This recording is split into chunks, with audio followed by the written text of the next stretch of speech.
The Green Bay Packers just pulled off what feels like the heist of the decade. Picture this. Green Bay sneaks into Dallas, ski masks on, and walks out with Micah Parsons for what seems like peanuts. That's how stunning this trade is. The Packers didn't just win the move, they outright robbed the Cowboys. What makes it even more remarkable is that Green Bay wasn't starting from scratch. This was already one of the best young rosters in football, a team that I considered just outside the Super Bowl bubble. Now, with Parsons in the fold, they've crashed that party. They are no longer an intriguing dark horse. They are legitimate contenders. Micah Parsons changes everything. Too often the word transformational gets tossed around in sports, but Parsons fits the definition.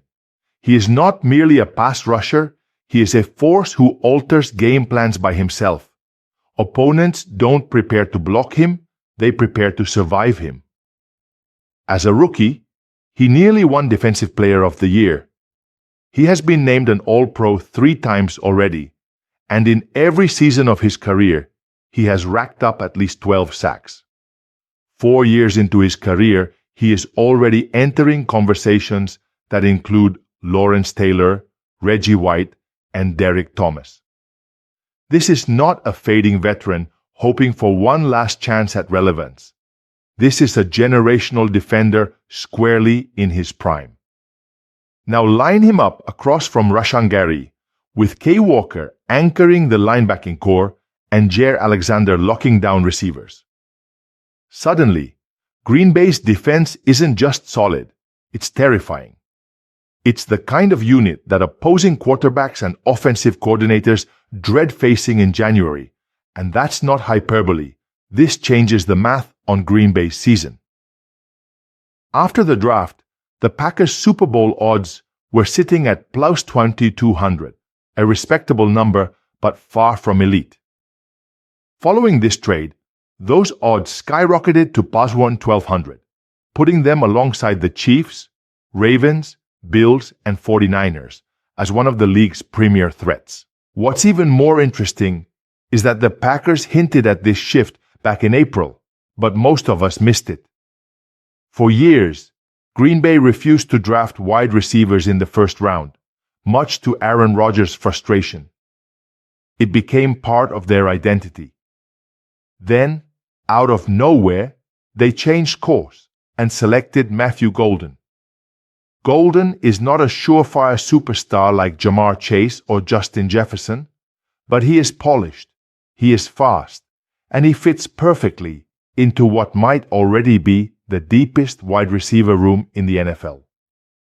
That pick showed a willingness to adapt, a willingness to break from tradition, and a willingness to go bold. Adding Parsons is the exclamation point on that statement.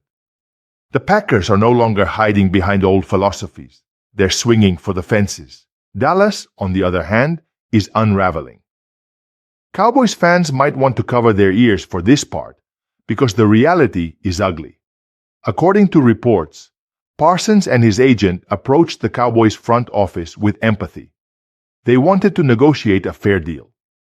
Instead of engaging, Jerry Jones allegedly told them, "Play out your fifth-year option or walk." That's not negotiating. That's emotional decision-making.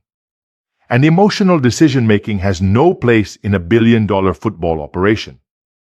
The Cowboys have known for over a year that they couldn't afford Dak Prescott, CeeDee Lamb, and Parsons long-term.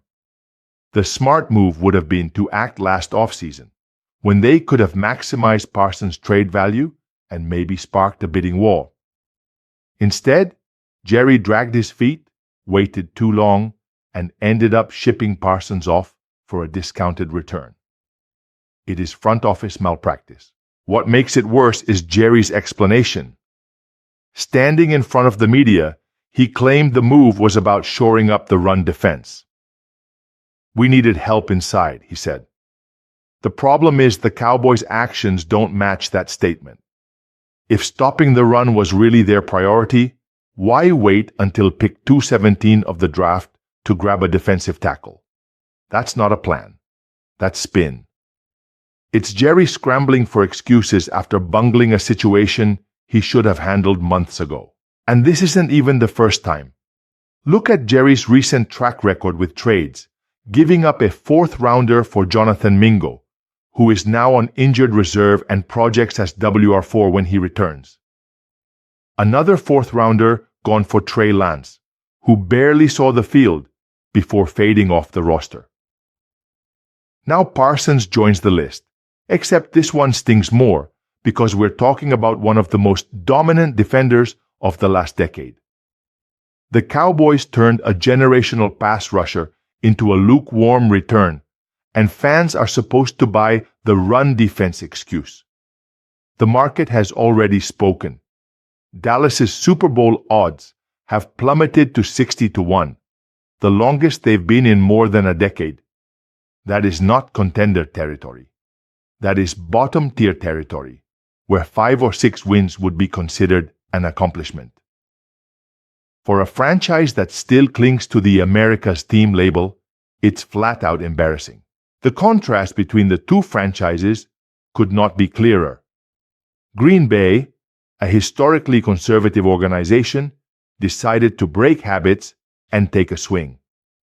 That boldness landed them a defensive superstar and vaulted them into the championship conversation. Dallas, run by emotion and nostalgia, held on to bad patterns and let their best defensive player walk away for far less than he was worth. The Packers' reward is a seat at the big table. The Cowboys' punishment is sliding further into irrelevance. For Green Bay, the future looks bright. With Parsons anchoring their defense, there is no ceiling. They have the talent to push San Francisco and Philadelphia in the NFC and perhaps bring the Lombardi back to Wisconsin. For Dallas, the future looks bleak. Unless Jerry Jones fundamentally changes his approach, and history tells us he won't, the Cowboys are destined to keep spinning their wheels. Packers fans are celebrating like it's Christmas in August. Cowboys fans, meanwhile, are left asking the same question they've been asking for decades. Does anyone in that front office have the guts to tell Jerry Jones the truth?